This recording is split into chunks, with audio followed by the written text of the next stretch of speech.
Okay, now this is Golgi body. This is a structure in the cell that receives proteins and the other newly formed materials from the endoplasmic reticulum. यानी जो चीज़ें endoplasmic reticulum बनाता है ये किसको receive होती हैं? They it receives to the Golgi bodies. It packages and distribute them to the other parts of the cell. It works just like our post office where mails arrive, is sorted and sent to the correct addresses. It acts like a post office. Post office क्या करता है? हमारी mails को receive करता है और सही address पे पहुंचाता है. इसी तरह गोल्जी बॉडीज़ इसको रिसीव करेंगी प्रोटीन को और सेल के उन पार्ट्स को भेजेंगी जहां उनकी ज़रूरत हो. The area of the cell look like a flattened balloon. इसका कैसा होता है? ये फ्लैटेंड बलून की तरह होता है. Once the proteins are formed by rough endoplasmic reticulum, they are passed in the Golgi bodies from where proteins are sent to the right location. Again the same explanation. Lysosomes. These are small round cell structures. ये क्या है? Small round cell structures that contains chemicals. इनके अंदर क्या होते हैं? Chemicals that break down large food particles into smaller ones. इनका क्या काम है? Lysosomes क्या करते हैं? Large food particles को small food particles में break down करते हैं. They thus help in digestion of the substance brought into the cell. They thus help in digestion of the substance brought into the cell. यानी जो चीज़ें cell में आई उनको ये डाइजेस्ट करता है. ठीक है, break down of the food particles. They are produced by Golgi bodies and also work like the recycling centre and rubbish trucks of the cell. और इसको कौन बनाता है? इसको गोल्जी बॉडीज़ बनाती हैं. ठीक है, they are found in the cells of both animals and lower plants. ठीक है, बोथ सेल्स में पाया जाता है, animal and the plants. Mitochondria.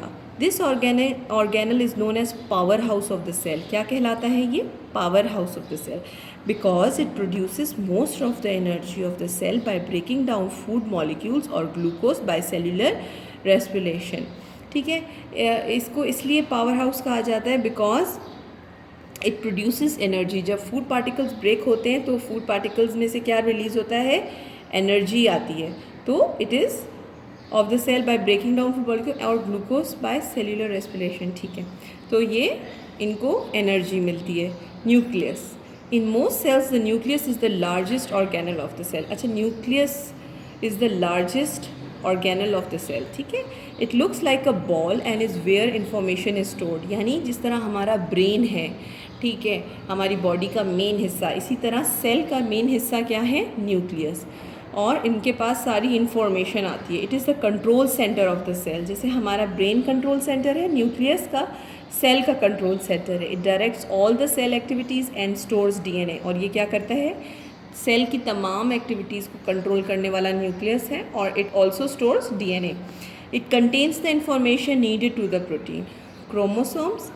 These are thread-like structures within the nucleus, contains the genetic information that is passed from one generation to the cell.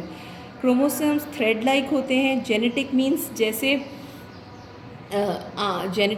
जैसे एक plant है, उसका बेबी प्लांट जो पैदा होगा वो भी उसी को कंटिन्यू करेगा. उसका शेप, उसका साइज़, उसका लीफ वैसा ही होगा. तो ये जेनेटिक्स को पास ऑन करता है from one two the other. Microtubules. These are long, hollow, cylindrical rods of tubes that are found throughout the cytoplasm. Their functions are to determine the cell shape and help the cell in variety of cell movement. Movement में help करता है और it is long, hollow and cylindrical type. Spindle fiber. These are microtubules that appear during cells division. जब cell divide हो रहा होता है उस वक्त ये अपेयर होते हैं. See near the nucleus. It is near the nucleus. They are temporary structures that help guide the chromosomes throughout the cytoplasm.